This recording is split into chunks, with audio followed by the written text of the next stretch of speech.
নমস্কার, আমি ডক্টর অরিত্র কোনার, কনসালট্যান্ট ইন্টারভেনশনাল কার্ডিওলজিস্ট। আজ আমরা অ্যাঞ্জিওপ্লাস্টি নিয়ে ডিসকাশন করব।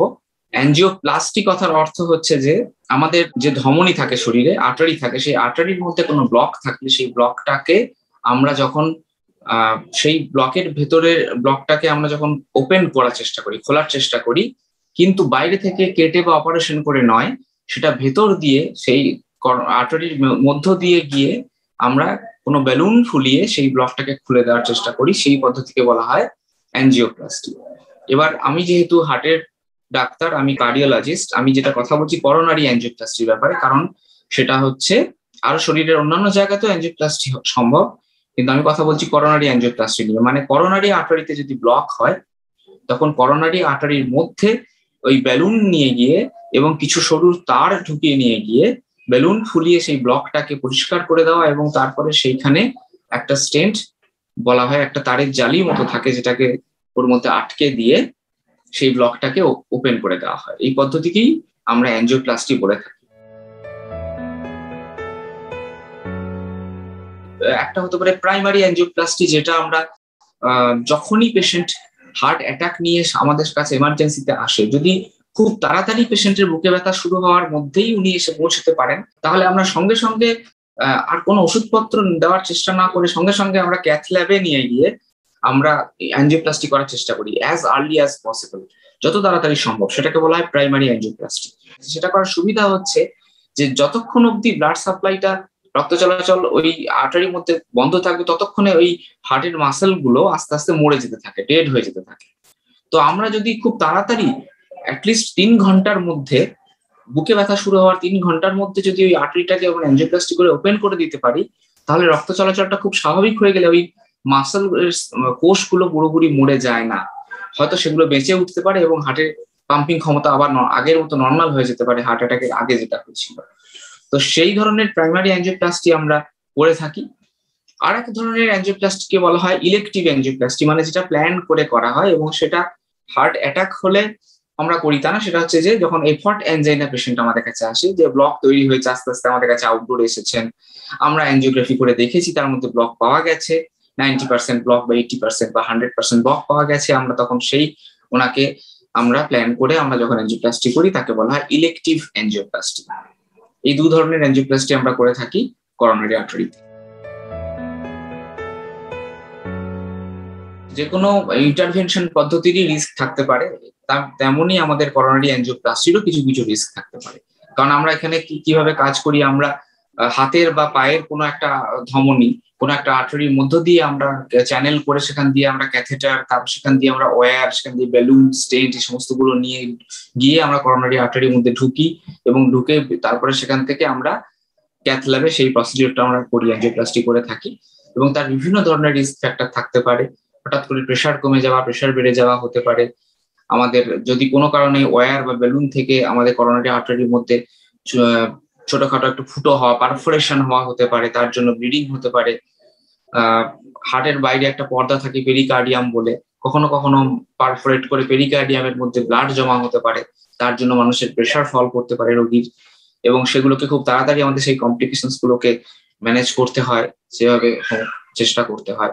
কখনো কখনো বিভিন্ন রকমের ওই ওয়্যার বলুন বা স্টেন্ট বলুন, ওগুলো কখনো কখনো থেকে যায়, ওখানে আটকে যেতে পারে, যেগুলোকে আমাদেরকে বের করে আনতে হয় অন্য টেকনিক দিয়ে। এগুলো সবই খুব কমন কমপ্লিকেশনস এর মধ্যে পড়ে না, এগুলো প্রত্যেকটাই রেয়ার কমপ্লিকেশনস, কিন্তু এগুলো হওয়ার খুব খুব অল্প হলেও সম্ভাবনা থাকে। এবং আমরা যখনই আমরা কোনো রোগীকে আমরা অ্যাঞ্জিওপ্লাস্টি করতে রেডি করি, তখনই আমরা তাকে এবং তার বাড়ির মানুষদেরকে আমরা জানাই যে খুব কম পরিমাণে, খুব কম সংখ্যায়, হয়তো 1% চান্স আছে, তাও কমপ্লিকেশন কিছু কিছু হতে পারে, সেটা জানানো হয়। সম্ভাবনা কম হলেও নিশ্চয়ই তার কিছু রিস্ক থাকে এবং কিছু কমপ্লিকেশন হতে পারে। তবে এখনকার দিনে এত আধুনিক চিকিৎসা ব্যবস্থা হয়ে গেছে এবং টেকনোলজিক্যালি আমরা এত অ্যাডভান্সড হয়ে গেছি, এত ভালো কোয়ালিটির ওয়্যার, এত ভালো কোয়ালিটির বেলুন, স্টেন্টস এসেছে, যে এই টেকনোলজিক্যাল এই লজিস্টিক্স ইমপ্রুভমেন্টটা অনেক বেশি হয়েছে, তার জন্য আমাদের কমপ্লিকেশনস আগের থেকে অনেক কমে গেছে। অ্যাঞ্জিওপ্লাস্টি করার পরে আমরা সাধারণত 2 দিন হসপিটালে রাখি। একদিন আমরা আইসিইউতে অবজারভেশনে রাখার চেষ্টা করি এবং তারপরের দিন আমরা ওয়ার্ড নন অবজার্ভ বেডেই রাখি, নন মনিটর বেডে রাখি। তারপরে 2 দিন পরে আমরা সাধারণত পেশেন্টকে আমরা ডিসচার্জ করি বাড়ি যাওয়ার জন্য। সাধারণত আমরা 10 দিন থেকে 2 সপ্তাহ মতো একটা রেস্ট নিতে বলি প্রত্যেককে অ্যানজিওপ্লাস্টির পরে, তারপরে আমরা কাজে জয়েন করতে বলে দিই।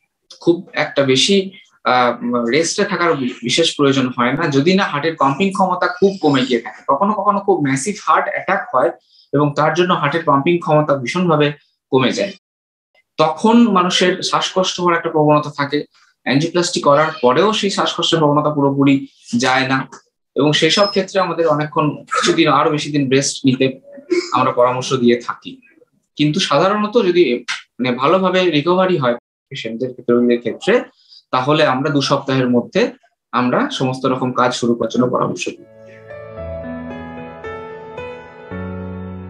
অ্যানজিওপ্লাস্টি করা কিছুটা এক্সপেন্সিভ তো বটে। সরকারি যে সমস্ত মেডিকেল কলেজ আছে সেখানে তো বিনামূল্যে অ্যানজিওপ্লাস্টি হয়ে থাকে, কিন্তু কর্পোরেট হসপিটালে তো সেখানে তো একটা মিনিমাম এক্সপেন্স থাকে, তার কিছু প্যাকেজ আছে। বেশিরভাগ হসপিটালই এই অ্যানজিওপ্লাস্টি একটা প্যাকেজে হয়ে থাকে। তবে একটা ব্যাপার ঠিক যে স্টেন্ট যেটা আমরা বসাই, যে তারের জালিটা আমরা বসিয়ে দিয়ে ফাইনাল স্টেজে অ্যানজিওপ্লাস্টি যেটা আমরা করে থাকি, সেই স্টেন্টের দাম আগের থেকে অনেক কমে গেছে।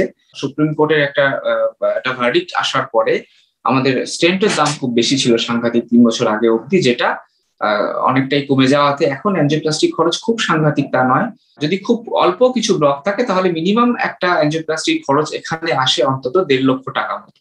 কিন্তু আরো কমপ্লিকেটেড যখন অ্যানজিওপ্লাস্টি গুলো হয়ে থাকে, যখন অনেকগুলো ব্লক থাকে বা অনেকগুলো স্টেন্টের প্রয়োজন হয়, তখন সেখানে অ্যানজিওপ্লাস্টি খরচ বাড়তে থাকে এবং আরো অনেক টেকনোলজি আমরা ইউজ করে থাকি। যেমন আমরা অনেক রকম ইমেজিং ইউজ করে অ্যানজিওপ্লাস্টি করি এখানে, যাকে আইভাস বলা হয়, ইন্ট্রাভাস্কুলার আল্ট্রাসাউন্ড বা ওসিটি। ইমেজ মানে হচ্ছে যে করোনারি আর্টারির ভেতরটা আমরা দেখতে পাই, দেখে দেখে আমরা স্টেন্টের পজিশন ঠিক করি। তো সেইগুলো যখন করা হয় তার জন্য খরচ অবশ্যই বেড়ে যায়। অ্যানজিওপ্লাস্টি করার পর আমরা রিকভারি এরিয়াতে আমরা 1.5 থেকে 2 ঘন্টা মতো পেশেন্টকে রাখি এবং তার ব্লাড প্রেশার মনিটরিং করা হয় এবং তার যে জায়গা দিয়ে চ্যানেল করে অ্যানজিওপ্লাস্টিটা করা হয়, মানে রেডিয়াল আর্টারি দিয়ে করা হলে হাতে রিস্টের কাছে, বা যদি ফিমোরাল আর্টারি দিয়ে করা হয় তাহলে গ্রয়েনের কাছে, এই এরিয়াগুলো যেখান দিয়ে অ্যানজিওপ্লাস্টি করা হয় পাংচার করে, সেই জায়গাগুলোকে ভালো করে সিকিউর করা হয়, কারণ সেখান দিয়ে ব্লিডিং হওয়ার সম্ভাবনা থাকে। তাই সেইখানে কিছু ব্যান্ড দিয়ে রিস্টে আটকে দেওয়া হয়, বা গ্রয়েনের যেখানে শীত থাকে সেই শীতটাকে ভালো করে সিকিউর করা হয় যেন সেটা বেরিয়ে না যায়। তো এই জায়গাগুলো খুব ভাইটাল ব্যাপার, যেগুলো মনিটরিং এর ভীষণ প্রয়োজন আছে। তো কিছুক্ষণ রিকভারিতে ব্লাড প্রেশার মনিটরিং খুব প্রয়োজন আছে, কারণ অ্যানজিওপ্লাস্টির ইমিডিয়েটলি জাস্ট পরেই কিছু কিছু ক্ষেত্রে দেখা যায় যে প্রেশার ফল করছে বা প্রেশার বেড়ে যাচ্ছে, সেগুলো আমাদের ম্যানেজ করতে হয়। তো এই ধরনের কিছু ব্যাপারের জন্য পোস্ট অপারেটিভ রিকভারি হিসেবে আমাদের ওই মোটামুটি 2 ঘন্টা মতো সময় আমরা রিকভারিতে রাখার চেষ্টা করি। কখনো কখনো তার আগেও আমরা পেশেন্ট ভালো থাকলে আমরা শিফট করে দিই সিসিইউতে, করোনারি কেয়ার ইউনিট। সেখানে অবজার্ভ করা হয় অন্তত 1 দিন 24 ঘন্টা মতো। যদি পেশেন্টের সমস্ত ভাইটাল রেজাল্ট এবং হিমোডাইনামিক্স ঠিকঠাক থাকে, প্রেশার ঠিক থাকে এবং পালস রেট ঠিক থাকে, পেশেন্টের চেস্ট পেন না থাকে, তাহলে তার পরের দিন থেকে উনি কিছুটা বিপদ মুক্ত হয়ে যান বলে আমরা বলি এবং তখন তাকে আমরা ওয়ার্ডে শিফট করি। অ্যানজিওপ্লাস্টি যদি করা হয় তার মানে ব্লকেজ আমরা 100% রিমুভ করে দিতে পারলাম। আমরা যেখানে যে ব্লকের জায়গাতে অ্যানজিওপ্লাস্টি করি সেখানে বেলুন দিয়ে পুরোপুরি পরিষ্কার করে, বেলুন ফুলিয়ে তারপরে বেলুন বের করে নিয়ে সেখানে একটা স্টেন্ট, যেটা তারের জালিটা ভেতরে বসিয়ে দিয়ে আটকে দেওয়া হয় এবং তার মধ্যে আবার বেলুন নিয়ে গিয়ে সেই তারের জালিটাকে আমরা রক্তনালীর দেওয়ালের মধ্যে চেপে দেওয়া হয়, যে এখানেও করোনারি আর্টারিকে পুরো ক্লিন করে সেই জায়গাটা মধ্যে ব্লাড ফ্লোটাকে নর্মালাইজ করে দেওয়া হয়। তাই অ্যানজিওপ্লাস্টি করে ব্লক সম্পূর্ণভাবে রিমুভ করা সম্ভব।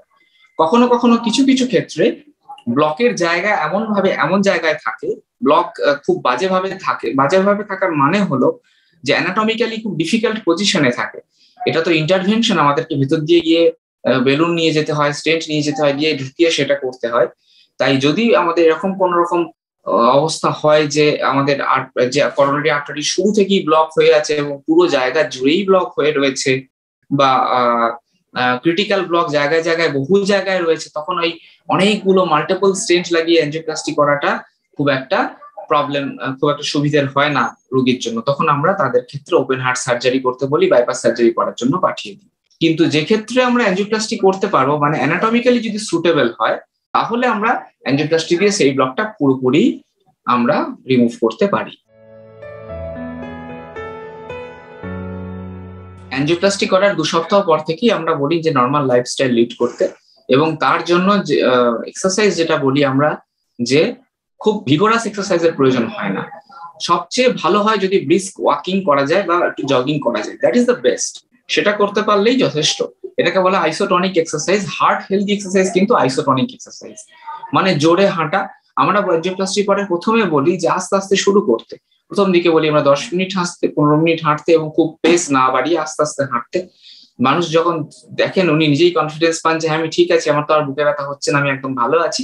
আমরা বলি যে 7 দিন পরে বা 10 দিন পরে হাঁটাটা বাড়ান, বাড়িয়ে আধ ঘন্টা করে নিয়ে যান, এবং তারপর আরো 10 দিন পরে হাঁটার স্পিডটাকে বাড়ান, বাড়িয়ে একটু বেশি স্পিডে হাঁটুন, যাতে একটুখানি সোয়েটিং হয়, অন্তত একটু ঘাম ঝরে। তো এইভাবে আমরা আস্তে আস্তে প্রোগ্রেসিভলি আমরা হাঁটাটাকে বাড়াতে বলি। তাই এই ধরনের আইসোটনিক এক্সারসাইজ, ওয়াকিং বা জগিং বা স্কিপিং, এই ধরনের কিছু করা যেতে পারে, যেটা অ্যাঞ্জিওপ্লাস্টির পরে ধীরে ধীরে শুরু করা উচিত, এবং আস্তে আস্তে বাড়িয়ে সেটাকে একটা জায়গায় নিয়ে যাওয়া, এবং তারপর সেটাকে সারা জীবন মেনটেন করতে পারলেই ভালো হয়।